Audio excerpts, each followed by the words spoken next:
ఇది మా వంతు సాయాలయ. తెలంగాణ రాష్ట్ర ముఖ్యమంత్రికి మా వంతు సాయాలు.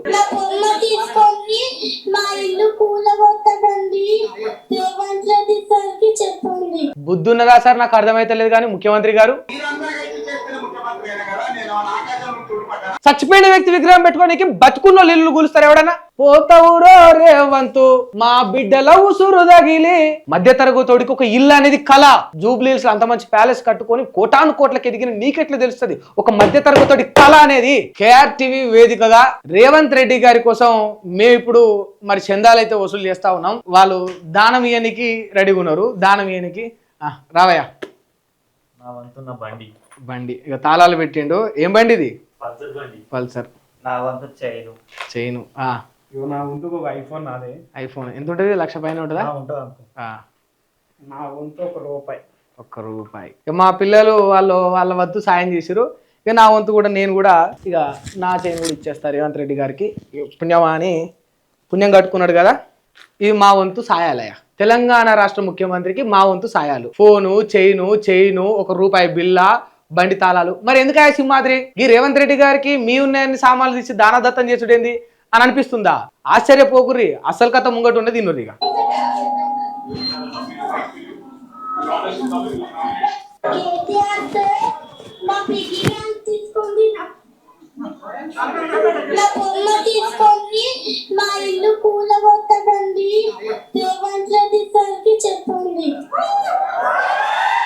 గీదానయ్య పసి బిడ్డలు రేవంత్ రెడ్డి సార్కు చెప్పండి, ఇగో నా బొమ్మలు తీసుకొని, నా కిడ్నీ బ్యాంకు తీసుకొని, నేను పోగు చేసుకున్న నా గల్లగురికి తీసుకొని మా ఇల్లులు గులగొట్టొద్దని ఆపమని చెప్పండి. అగో పిల్లగాడు ఎంత బాధపడతా ఉన్నాడు.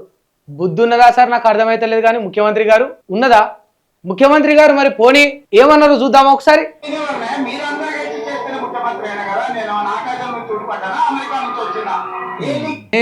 మీరందరూ చేస్తారా? నేను ముఖ్యమంత్రిని అయినా కదా, నేను ఆకాశం నుంచి ఊడి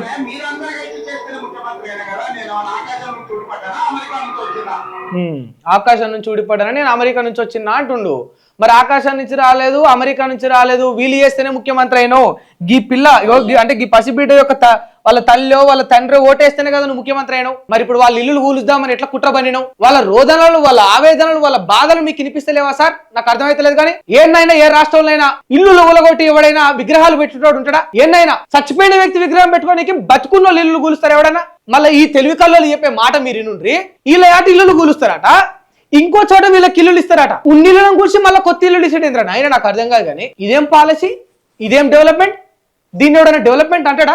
సరే నిజంగా ఈ మూసీకి ఇల్లులు అడ్డం అవుతున్నాయి, ప్రక్షాళనకు ఈ ఇల్లులు మొత్తం అడ్డం పడిపోయినాయి అని ఇక మొత్తం ఇల్లు తీసేసి ఇక్కడ ఖాళీ చెట్లని నాటుతారనే కాదు, మళ్ళా రేపన్న నాడు ఇదంతా కూడా రియల్ ఎస్టేట్ బ్రోకర్లకు, రియల్ ఎస్టేట్ వ్యాపారస్తులకు అంతగట్టాడు బిల్డింగులు లేపుతారట. మళ్ళా అక్కడ ఇల్లులే అడ్డమన్నప్పుడు మళ్ళీ బిల్డింగులు కట్టడానికి వ్యూహం ఎట్లా రచిస్తా ఉన్నారు? రియల్ ఎస్టేట్ వ్యాపారస్తులకు మూసి ప్రక్షాళన చేసిన ఆ చుట్టూ పరివాహ ప్రాంతం అంతా కూడా అంటగట్టే యత్నం ప్రభుత్వం ఎందుకు చేస్తా ఉన్నది? బుద్ధి జ్ఞానం ఏమైనా ఉన్నదా? నాకు అర్థమైతలే కానీ ఇక పసిబిడ్డల ఉసురు తలిగిపోదా? ఉట్టిగానే పాడుతా ఉన్నారా పాటలు? పోతవురో రేవంతు మా బిడ్డల ఉసురు తగిలి అని ఎందుకు అంటున్నారు వాళ్ళు? అంటే మాట నేను అనవద్దు, అంటే రాపోరా కానీ పాటలో ఉన్నది అది చెప్తా ఉన్నా. నాకు ముఖ్యమంత్రి, గౌరవ ముఖ్యమంత్రి వర్యులు అంటే నాకు ఆ రెస్పెక్ట్ ఉన్నది, నేను ఇస్తా ముఖ్యమంత్రి గారికి మర్యాద. కానీ పసిగొడ్డుల ఉసురు తలిగి మా బిడ్డల ఉసురు తలిగి అని ఎందుకు అంటున్నారు? ఉట్టిగానేనా?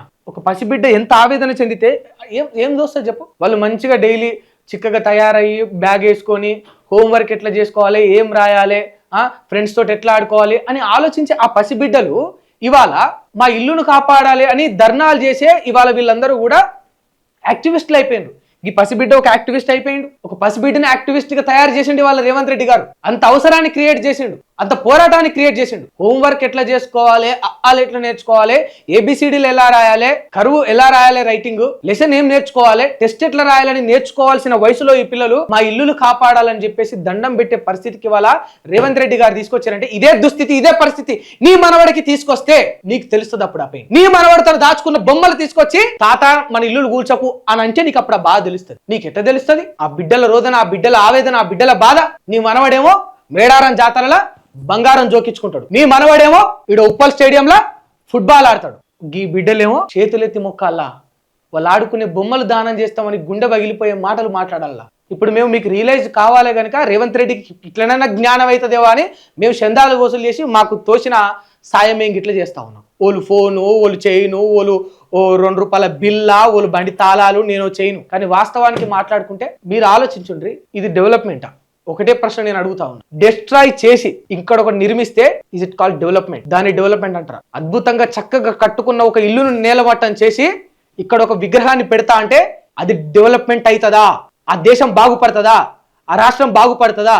నువ్వు చెప్పున్నా. నేను ఒకటే అడుగుతున్నా. ఎస్, నువ్వు విగ్రహం పెట్టాలి. గీడ ఉన్న గీ ఇల్లును నాశనం చేసి గీళ్ళ మీద ఈడ గాంధీ విగ్రహాన్ని పెట్టాలనే ఉన్నది రూల్. ఇక్కడే పెట్టాలనే ఉన్నది.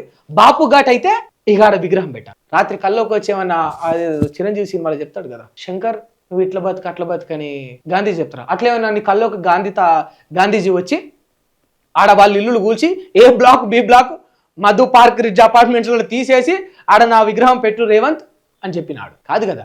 దయచేసి నేను అంటే మీకు నా 2 చేతులెత్తి మొక్కి మరి చెప్తా ఉన్నా, ఎప్పుడు మిమ్మల్ని దూషించాలా, మిమ్మల్ని ఏదో అనాలని నాకు కాదు. ఆ అవసరం ఎవరికీ లేదు. నిజంగా పాలన మంచిగా చేసి పథకాలు మంచిగా అందిస్తే మీకు సలాం కొడతాం సార్. మీరు ఈ విగ్రహం విషయంలో మీరు కాంప్రమైజ్ అవ్వండి. 5,000 కోట్లు కానీ 500 కోట్లు కానీ వద్దు సార్, వద్దు. ఆ పిల్లలు మంచిగా ఇల్లు కట్టుకొని బతుకుతా ఉన్నారు, ఈఎంఐలు కూడా తీరలేదు. ఆ బాధ మీకు ఎట్లా తెలుస్తా చెప్పు? ఒక వ్యక్తి మెడలో ఉన్న బంగారం ఎప్పుడు కూడా మధ్యతరగతుల మెడలో ఉండదు. నేను చెప్పినా అయితే బ్యాంకులలో లేకపోతే మార్వాడి కొట్టులలో తాకట్టు పెట్టుకుంటారు. అలాంటి మధ్యతరగతి బతుకులవి. ఇవాళ తింటారు, రేపు పస్తులు బంటారు. ఎప్పుడు తింటారు, ఎప్పుడు పస్తులు బంటారు కూడా తెలియని బతుకులవి. పెట్రోల్కు పైసలు లేని బతుకులు, రీఛార్జ్లకు డబ్బులు లేని బ్రతుకులు. మధ్యతరగతి బతుకులు అట్లా ఉంటాయి సార్. ఉన్నప్పుడు రాజు, లేనప్పుడు పేదోడు. మధ్యతరగతి కష్టాలు అట్లా ఎన్ని బాధలు పడి ఎన్ని కష్టాలు పడి మధ్యతరగతోడికి ఒక ఇల్లు అనేది కళ. మధ్యతరగతోడికి ఇల్లు అనేది ఒక కళ, అది ఒక జీవిత గమ్యం. అది మధ్యతరగతోడికి ఒక ఇల్లు కొనుక్కుంటే జీవితంలో అదే సాధించినట్టు. జూబ్లీహిల్స్ అంత మంచి ప్యాలెస్ కట్టుకొని కోటాను కోట్లకి ఎదిగిన నీకెట్లా తెలుస్తుంది ఒక మధ్యతరగతోడి కళ అనేది?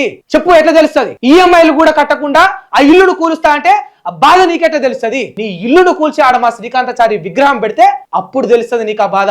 ఈ బుడ్డోడికి వచ్చిన దుస్థితి నీ మనవడికి వస్తే అప్పుడు తెలుస్తుంది నీకు ఆ బాధ. ఇది నా ఆవేశం, ఆవేదన అన్ని. ఎందుకంటే వాళ్ళ ఏడుపులు చూడలేకపోతా ఉన్నాం. పైశాచిక ఆనందం పొంది ఈ విలన్లలాగా సినిమాలలో ఉండే సైకోల్లాగా మీరు ప్రవర్తించమని మిమ్మల్ని ఎన్నుకోలే. మళ్ళీ ఇందిరమ్మ రాజ్యం తీసుకొస్తామంటే మిమ్మల్ని ఎన్నుకున్నాం. కానీ ఆ ఇందిరమ్మ రాజ్యమే బాగాలేదని మా అందరికి తెలుసు. అంత అద్భుతమైన రాజ్యం కూడా ఏం కాదు. ఆనాటి రోజులు తెస్తాడు మన రేవంత్ అన్న అంటే ఆనాటి రోజులే తెచ్చిండు. ఏవి? కరువు కాటకాలు అయ్యే రోజులు, ఇల్లులు కూలిపోయే రోజులు, అర్క తినే రోజులు, కట్టుకున్న ఇల్లును కూల్చే రోజులు. ఆ రోజులు తెచ్చిండు. తెచ్చి వల్ల ఇంట్లో ఉన్న వాళ్ళని బయటేసాడు. తెలుసా ఇంట్లో ఉన్న వాళ్ళని బయటేసాడు అంటే ఏందో? సామెత తినే ఉంటారుగా, ఇగో ఇదే ఇంట్లో ఉన్న వాళ్ళని బయటేసాడు. నేను చెప్తా ఉన్నా, స్ట్రైట్ డైరెక్ట్ వార్నింగ్ ఇస్తా ఉన్నా మీకు అందరికీ. మొన్నటి వరకు రిక్వెస్ట్ అని మాట్లాడినా, బట్ ఇట్స్ డిమాండ్. నా ఇప్పటి నుంచి డిమాండ్. ఎందుకంటే ఈ బుడ్డోడి వీడియో చూసిన తర్వాత ఇంకా కూడా మేము ఊరుకునే పరిస్థితి లేదు. It's demand. మీరు గాంధీ విగ్రహం ఆ స్టాచ్యూ విషయంలో వెనక్కి తగ్గాల్సిందే.